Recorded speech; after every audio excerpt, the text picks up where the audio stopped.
Assalamualaikum warahmatullahi wabarakatuh. Halo semuanya, kami dari kelompok G.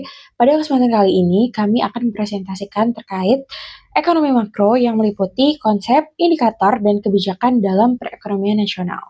Anggota kelompok kami yaitu Amaya Mahmuda dengan NRP 505625121, Nima Safira Fania dengan NRP 505625138, Farah Salazan Munif dengan NRP 505625139, dan Elvina Raisa Artanti dengan NRP 505625144.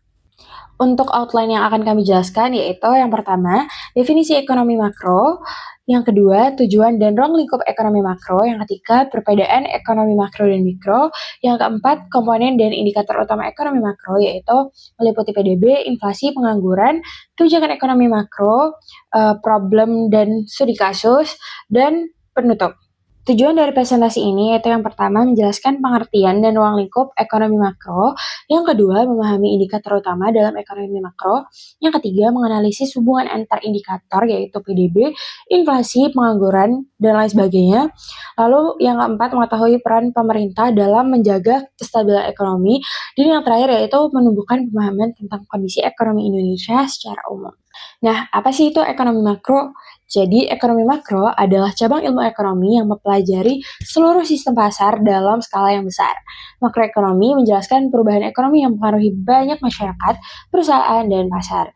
Berfokus pada analisis tingkat nasional atau regional yang bertujuan untuk memahami serta mengelola fenomena ekonomi secara menyeluruh untuk mencapai tujuan-tujuan makroekonomi. Nah, selanjutnya kita harus mengetahui apa tujuan dari ekonomi makro. Jadi yang pertama yaitu meningkatkan pertumbuhan ekonomi, yang kedua menekan angka pengangguran, yang ketiga menjaga kestabilan harga atau yang biasa kita kenal sebagai inflasi, yang keempat menjaga keseimbangan neraca pembayaran, dan yang terakhir yaitu mewujudkan pemerataan pendapatan. Ruang lingkup ekonomi makro. Ruang lingkup ekonomi makro membahas berbagai aspek yang berhubungan dengan kondisi ekonomi di suatu negara secara keseluruhan. Ada 6 hal yang menjadi fokusan utama dalam kajian ekonomi makro. Yang pertama, pendapatan nasional. Pendapatan nasional mengukur total pendapatan yang diterima oleh seluruh masyarakat dan perusahaan dalam suatu negara gitu maksudnya. Salah satu indikator yang digunakan adalah produk domestik bruto (PDB) yang menggambarkan berbagai besar nilai barang dan jasa yang dihasilkan dalam satu tahun. PDB membantu menilai apakah ekonomi suatu negara sedang tumbuh atau mengalami perlambatan. Yang kedua, ketenaga kerjaan dan pengangguran. Topik ini membahas tentang seberapa besar sih jumlah tenaga kerja yang terserap dalam kegiatan ekonomi dan apa penyebabnya pengangguran. Dengan memahami hal ini, pemerintah dapat merancang suatu kebijakan untuk memperluas kesempatan untuk bekerja bagi masyarakat untuk menurunkan angka pengangguran. Yang ketiga, inflasi. Inflasi itu apa sih? Inflasi itu adalah kenaikan harga dan jasa secara umum dalam jangka waktu tertentu. Ekonomi makro mempelajari faktor-faktor yang menyebabkan inflasi itu terjadi dan apa dampak terhadap daya beli masyarakat ketika terjadi inflasi, serta langkah-langkah yang harus kita kendalikan atau langkah-langkah pengendalian agar harga tetap stabil. Yang kedua, tingkat pengangguran yang rendah. Tujuan ini berarti pemerintah berusaha menciptakan banyak lapangan pekerjaan agar sebagian masyarakat memiliki pendapatan. Ketika pengangguran tinggi, daya beli masyarakat menurun dan ekonomi bisa melambat. Sebaliknya, jika banyak lapangan pekerjaan, pendapatan nasional meningkat karena masyarakatnya mampu membeli barang dan jasa. Yang ketiga, harga yang stabil atau inflasi terkendali. Inflasi itu apa sih? Inflasi itu adalah kenaikan harga secara umum dan terus-menerus. Sedikit inflasi bisa diwajarkan karena menunjukkan ekonomi aktif. Tapi kalau misalnya inflasinya terlalu tinggi, itu membuat harga barang naik cepat dan menurunkan daya beli masyarakat. Sebaliknya, inflasi yang terlalu rendah atau deflasi juga berbahaya karena membuat ekonomi menjadi lesu. Nah, tujuan ekonomi makro itu adalah untuk menjaga agar tingkat inflasi stabil dan terkendali. Misalnya sekitar 2-5% per tahun. Yang keempat, keseimbangan neraca pembayaran. Neraca pembayaran mencatat semua transaksi ekonomi antara suatu negara dengan negara lainnya, seperti ekspor, impor, investasi, dan utang luar negeri. Keseimbangan berarti nilai ekspor dan penerimaan dari luar negeri itu seimbang dengan impor dan pembayaran ke luar negeri.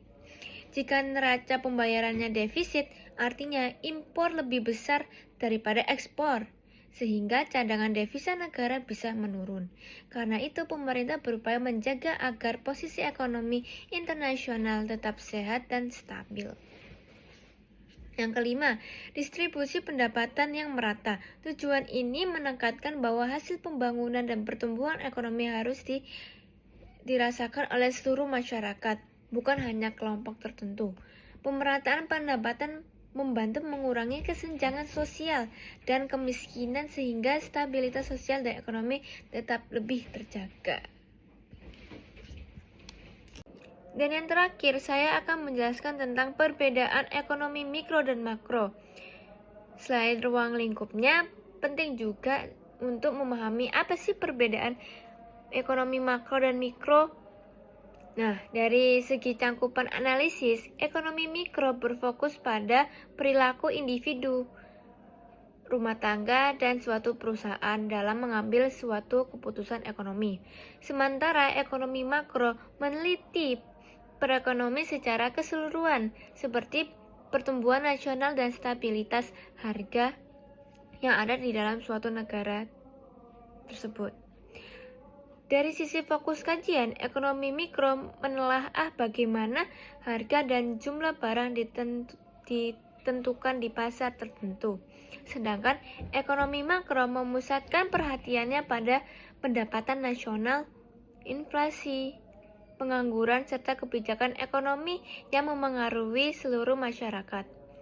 Untuk contoh kajiannya, ekonomi mikro membahas hal-hal yang spesifik seperti harga dari suatu produk atau laba perusahaan. Sementara ekonomi makro itu melihat fenomena seperti tingkat inflasi, pertumbuhan ekonomi, dan tingkat pengangguran nasional.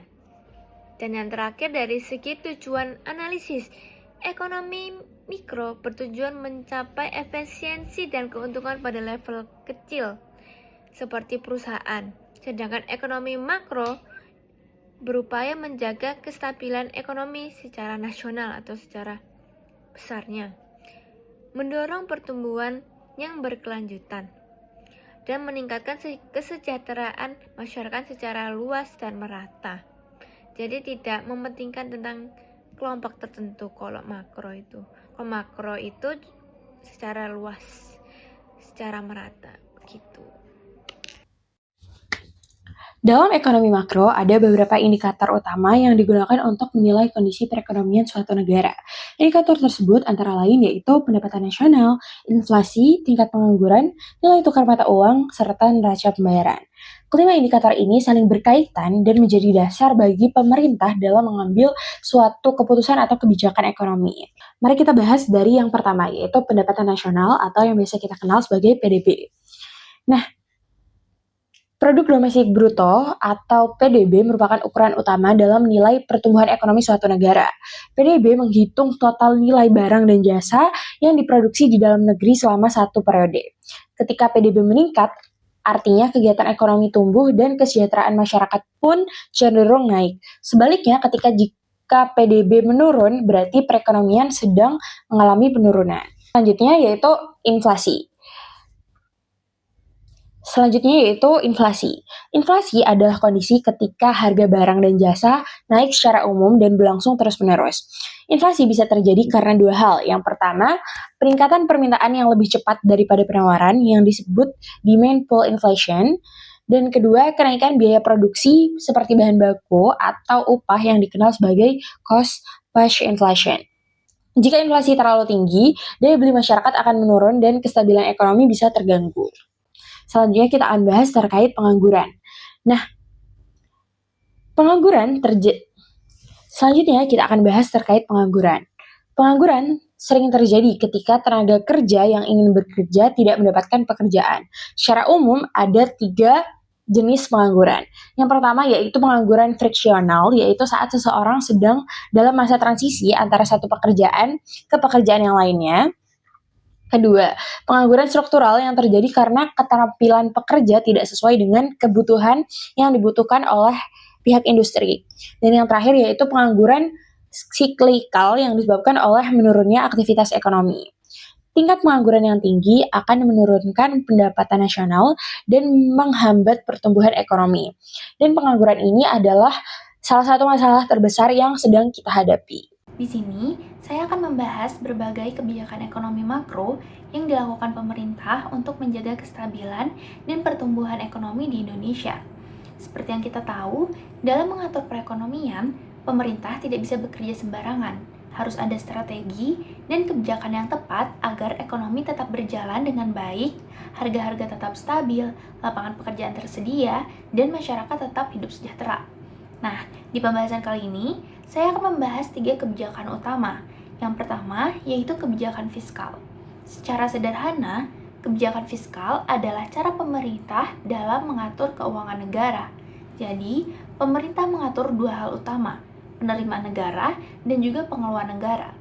Penerimaan negara berasal dari pajak dan sumber lainnya, sedangkan pengeluaran negara dipakai untuk hal-hal seperti pembangunan infrastruktur, pendidikan, kesehatan, subsidi, dan juga gaji pegawai negeri. Tujuan utama kebijakan fiskal adalah untuk menjaga kestabilan ekonomi, meningkatkan pertumbuhan ekonomi, mengurangi pengangguran, dan juga memeratakan pendapatan masyarakat.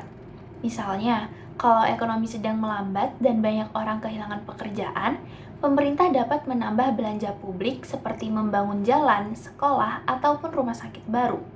Dengan begitu, banyak orang dapat bekerja dan penghasilan masyarakat meningkat. Sebaliknya, kalau harga-harga naik terlalu cepat atau inflasi meningkat, pemerintah dapat mengurangi pengeluaran atau menaikkan pajak agar peredaran uang berkurang dan harga bisa kembali stabil. Jadi, kebijakan fiskal itu seperti alat pengatur keuangan negara yang membantu menjaga keseimbangan ekonomi agar masyarakat tetap sejahtera. Lalu, kebijakan yang kedua yaitu kebijakan moneter. Kebijakan moneter adalah kebijakan yang dijalankan oleh Bank Indonesia untuk mengatur jumlah uang yang beredar dan mengendalikan suku bunga. Tujuan kebijakan moneter adalah untuk menjaga stabilitas harga, nilai tukar rupiah, dan juga pertumbuhan ekonomi yang sehat. Jika uang yang beredar terlalu banyak, daya beli masyarakat dapat meningkat dan harga barang akan naik atau biasa disebut dengan inflasi. Tapi, kalau uang terlalu sedikit, kegiatan ekonomi dapat melambat karena masyarakat jadi susah berbelanja dan pengusaha sulit berproduksi. Nah, supaya hal itu tidak terjadi, Bank Indonesia menggunakan beberapa alat kebijakan moneter, yaitu yang pertama suku bunga acuan atau BI rate, untuk mengatur minat masyarakat dalam menabung atau meminjam uang. Yang kedua, operasi pasar terbuka. Bank Indonesia menjual atau membeli surat berharga untuk mengatur jumlah uang di masyarakat. Dan yang ketiga yaitu cadangan wajib bank. Jumlah dana yang wajib disimpan bank di Bank Indonesia untuk menjaga kestabilan keuangan. Contohnya, kalau inflasi meningkat, Bank Indonesia dapat menaikkan suku bunga supaya orang lebih memilih menabung daripada berbelanja. Tapi, kalau ekonomi sedang melemah, suku bunga dapat diturunkan agar pinjaman lebih murah dan investasi meningkat. Intinya, kebijakan moneter berfungsi untuk menjaga keseimbangan uang di masyarakat supaya ekonomi tetap stabil dan pertumbuhan tetap berjalan. Selanjutnya, kebijakan yang terakhir adalah kebijakan sektor real. Kalau kebijakan fiskal dan moneter berhubungan dengan uang, sektor real berhubungan dengan kegiatan ekonomi yang nyata, yaitu kegiatan yang menghasilkan barang dan jasa. Sektor real mencakup bidang pertanian, perdagangan, industri, perikanan, dan juga jasa.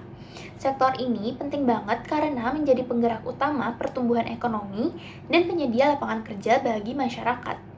Misalnya, pemerintah mendukung sektor pertanian dengan memberikan bantuan pupuk atau alat modern. Di bidang industri, pemerintah dapat memberikan pelatihan dan kemudahan izin usaha. Sementara di bidang perdagangan, pemerintah dapat membangun infrastruktur seperti jalan, pelabuhan, ataupun pasar agar distribusi barang lebih lancar. Kebijakan di sektor real membantu meningkatkan produktivitas nasional dan daya saing ekonomi Indonesia. Tanpa sektor real yang kuat, pertumbuhan ekonomi tidak akan langsung berdampak bagi masyarakat. Jadi, 3 kebijakan tersebut dapat menjadi fondasi penting untuk menjaga ekonomi Indonesia tetap kuat dan berkembang karena saling melengkapi dalam menjaga dan menggerakkan perekonomian Indonesia. Jika ketiga kebijakan tersebut berjalan dengan baik dan seimbang, maka ekonomi negara akan tumbuh dengan stabil, pengangguran berkurang, harga barang terkendali, dan kesejahteraan masyarakat dapat meningkat. Selanjutnya saya akan menjelaskan tentang permasalahan ekonomi makro. Yang pertama, pertumbuhan ekonomi yang melambat. Hal ini terjadi itu ketika produksi barang dan jasa meningkat lebih rendah daripada potensi yang seharusnya. Nah, dampak dari pertumbuhan ekonomi yang lambat itu menurunnya pendapatan nasional dan kesejahteraan masyarakat. Yang kedua, pengangguran. Banyak tenaga kerja yang tidak terserap karena minimnya lapangan kerja atau ketidaksesuaian keterampilan. Nah, dampaknya dari pengangguran itu pendapatan masyarakat menurun dan daya beli melemah. Ketiga, adanya inflasi. Inflasi itu apa sih? Inflasi itu kenaikan harga barang dan jasa secara umum yang tidak terkendali. Dampak dari inflasi itu sendiri itu daya beli masyarakat menurun dan ketidakstabilan ekonomi meningkat. Keempat, ketimpangan distribusi pendapatan. Sebagian besar kekayaan dikuasai oleh kelompok tertentu, sedangkan sebagian yang lain itu tetap miskin. Dampak dari ketimpangan distribusi pendapatan atau kurangnya pemerataan pendapatan itu menimbulkan kesenjangan sosial dan masalah sosial ekonomi. Kelima, defisit neraca pembayaran. Nilai impor dan utang luar negeri lebih besar dari ekspor dan pendapatan dalam negeri, sehingga menyebabkan melemahnya nilai tukar mata uang dan menekankan cadangan devisa. Dan yang terakhir, yang keenam, kebijakan fiskal yang keenam, kebijakan fiskal dan moneter yang kurang efektif. Nah, ini maksudnya itu hal ini terjadi ketika kebijakan pemerintah dan bank sentral tidak selaras atau kurang tepat sasaran. Dampaknya itu adalah menghambat stabilitas ekonomi dan pertumbuhan jangka panjang. Selanjutnya saya akan menjelaskan tentang studi kasus Indonesia. Nah, data pertama dan kedua itu menjelaskan tentang pertumbuhan ekonomi di Indonesia. Data ketiga menjelaskan tentang tingkat pengangguran, dan data keempat menjelaskan tentang ketimpangan pendapatan yang ada di Indonesia. Jadi saya akan membacakan data secara lebih detail. Yang pertama, data pertama berdasarkan data Badan Pusat Statistik BPS tahun 2023-2024, kondisi ekonomi Indonesia menunjukkan tren pertumbuhan ekonomi yang stabil meskipun masih dihadapkan pada beberapa tantangan struktural. Pada tahun 2023, pertumbuhan ekonomi tercatat sebesar 5,5%. Angka ini menunjukkan bahwa perekonomian nasional tetap tumbuh positif di tengah ketidakpastian global. Sektor yang memberikan kontribusi yang besar terhadap perekonomian ini adalah di industri pengolahan, perdagangan, transportasi, dan pergudangan, di mana sektor transportasi mengalami peningkatan tertinggi sebesar 13,96% akibat peningkatan aktivitas mobilitas masyarakat pasca pandemi. Namun, pertumbuhan ini belum sepenuhnya merata antar sektor maupun wilayah. Lalu, data yang kedua menjelaskan tentang sektor pertanian.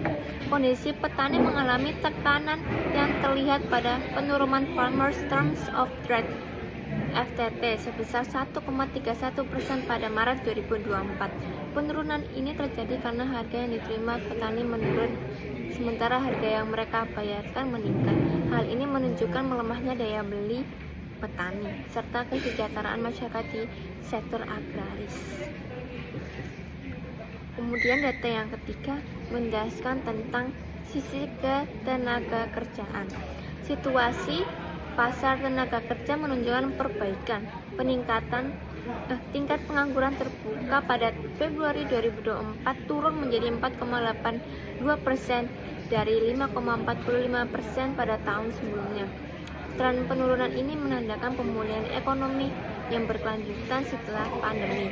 Meskipun demikian, sekitar 34,4% tenaga kerja masih bekerja baru waktu atau part-time, yang menandakan sebagian masyarakat belum memperoleh pekerjaan yang layak dan stabil. Kondisi ini menunjukkan bahwa meskipun lapangan pekerjaan bertambah, kualitas pekerjaan masih perlu ditingkatkan. Selanjutnya, ada data yang terakhir, itu menjelaskan tentang ketimpangan pendapatan.